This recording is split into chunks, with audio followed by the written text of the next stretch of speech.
The Secretary of State says Americans have never been safer as 3 suspected terrorists are taken into custody in New York City.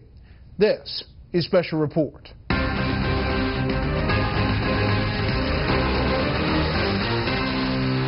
Good evening. Welcome to Washington. I'm Brett Baer. We have new signs tonight of how much the Obama administration wants to minimize the potential impact of the upcoming speech to Congress from Israeli Prime Minister Benjamin Netanyahu. And at the same time, a bold statement by this country's top diplomat seemingly minimizing the threat of terrorism and other forces to Americans. Chief White House correspondent Ed Henry sorts it all out for us tonight. Secretary of State John Kerry declared today Americans have never been safer, despite dozens of beheadings and burnings by ISIS terrorists, on top of the same militants abducting at least 70 Christians, including women and children, in Syria just yesterday.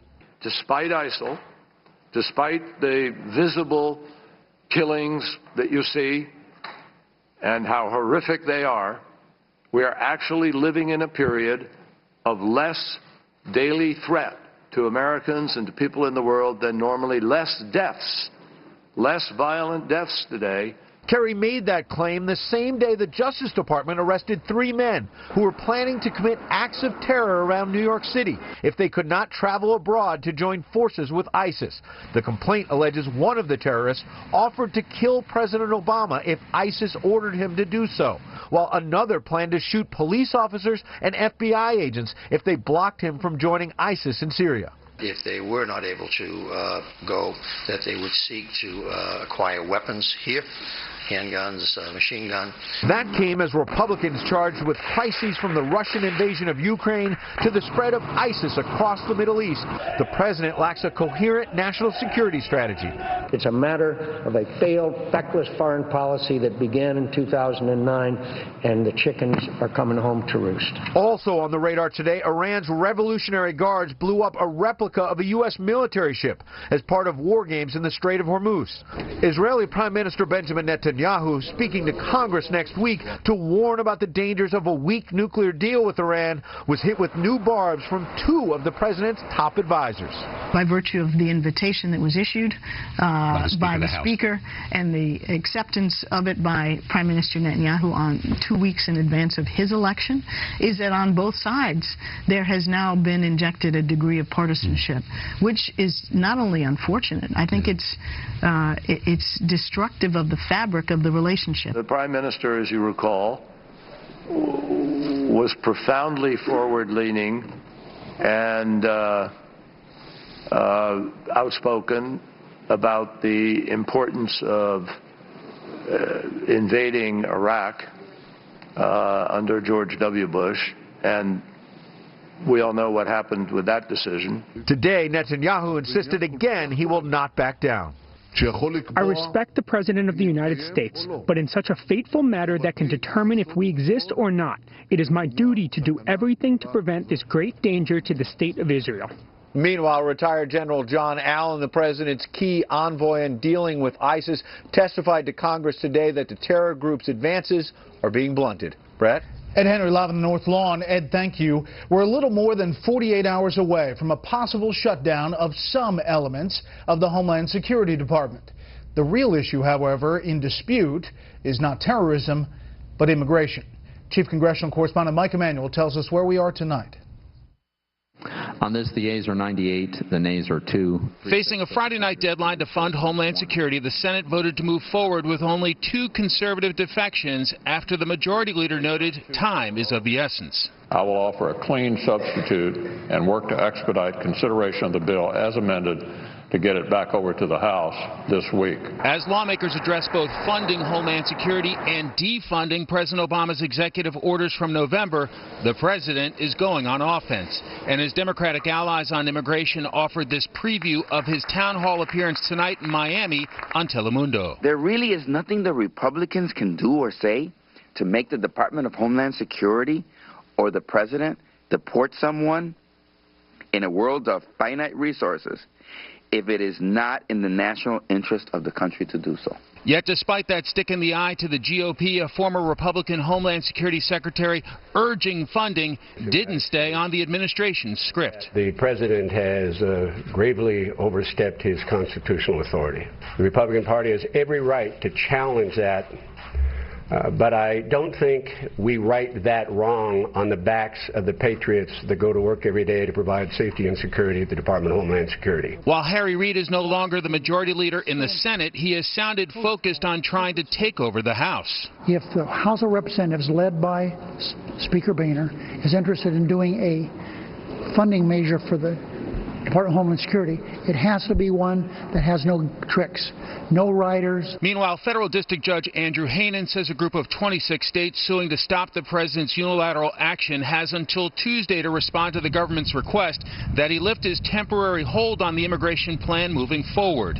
That would be after lawmakers presumably work out a funding extension. I believe that the judge's decision in Texas was a bad one, but it is one that gives them face-saving way to just get this job done, pass the funding until the end of September. Yet with 30 House conservatives writing to their leadership urging, quote, now is the time to stand firm against these unlawful executive actions, Speaker John Boehner isn't tipping his hand. I don't know what the Senate's capable of passing, and until I see what they're going to pass, no decisions have been made on the House side. I'm told lawmakers have been advised they could work here all weekend if necessary, and sometimes that alone is enough to resolve a congressional standoff rather quickly. Brett? Yes, it is. Mike Emanuel live on the Hill. Mike, thanks. President Obama is threatening to veto a Republican bill to fix the widely criticized No Child Left Behind law. Republicans say the bill would restore local control in schools and essentially end what's called Common Core. The president and Democrats say it abdicates the historic federal role in education of ensuring the progress of all students. The internet, as we know it, may be about to fundamentally change.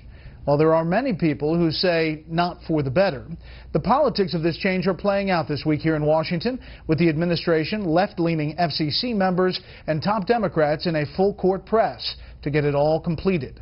Correspondent Peter Ducey continues our coverage with this report.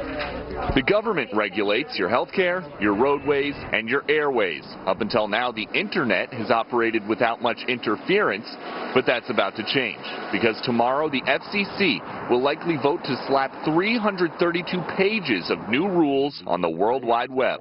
They want cities or governments to be running these networks, and they equate them to roads, which most roads are publicly operated and publicly funded. If the internet is regulated like a road or a utility, people will notice. First, slower broadband, then less investment, which means fewer broadband choices. That's according to critics of the plan, using similar rules in Europe as a model. Just hours before the FCC votes on these new regulations, 0 members of the public have seen them. The FCC chairman, Democrat Tom Wheeler, says that's a long-standing practice. And that's about all he's saying, because Wheeler was a no-show for scheduled testimony on Capitol Hill today. A spokesman tells Fox, quote, the chairman has agreed to testify, but given the short notice, he requested to appear before the committee at a later date. So the hearing was postponed, but GOP lawmakers are still curious about how involved the White House was in writing these rules, with Congressman Jason Chaffetz and Fred Upton complaining, quote, as Chairman Wheeler pushes forward with plans to regulate the internet, he still refuses to directly answer growing concerns about how the rules were developed, how they are structured, and how they will stand up to judicial scrutiny. Lawmakers haven't seen the regulations either, but Democrats are applauding them as a way of limiting the ability of internet providers to sell so-called fast lanes or slow lanes of service. Wow. That is not how the internet should function in 2015. But that's what the internet could look like if the broadband barons get their way. Republicans are saying a law passed by Congress would be far more appropriate than a regulation. Senator John Thune has a bill, but to pass it, he needs some help. But it's going to require that some of these Democrats that have been giving us the stiff arm at the encouragement of the administration decide to come to the table, and hopefully they'll work with us. But instead of asking 535 elected members of Congress to set up new rules for the entire internet, the administration wants 5 political appointees at the FCC to do so. And unlike political fights over issues such as immigration or the budget, this could impact everyone with an internet connection. Brett. Broadband Barons. Sounds like a softball team. There you go. All right, Peter, thank you. A judge in Texas has sentenced the killer of American sniper Chris Kyle and his friend Chad Littlefield to life in prison without parole. Prosecutors successfully portrayed former Marine Eddie Ray Ralph as a troubled drug user who knew right from wrong. Ralph's attorneys say he was suffering from psychosis at the time of the killings. Up next, why even President Obama could not get his buddy Rahm Emanuel over the hump in Chicago. First, here's what some of our Fox affiliates around the country are covering tonight. KTBY in Anchorage as Alaska quietly becomes the third state to legalize recreational marijuana. Supporters are comparing it to the end of Prohibition. Adults can now keep and use pot, as well as transport, grow, and give it away. Commercialization, regulation, and taxation are expected in a year or so.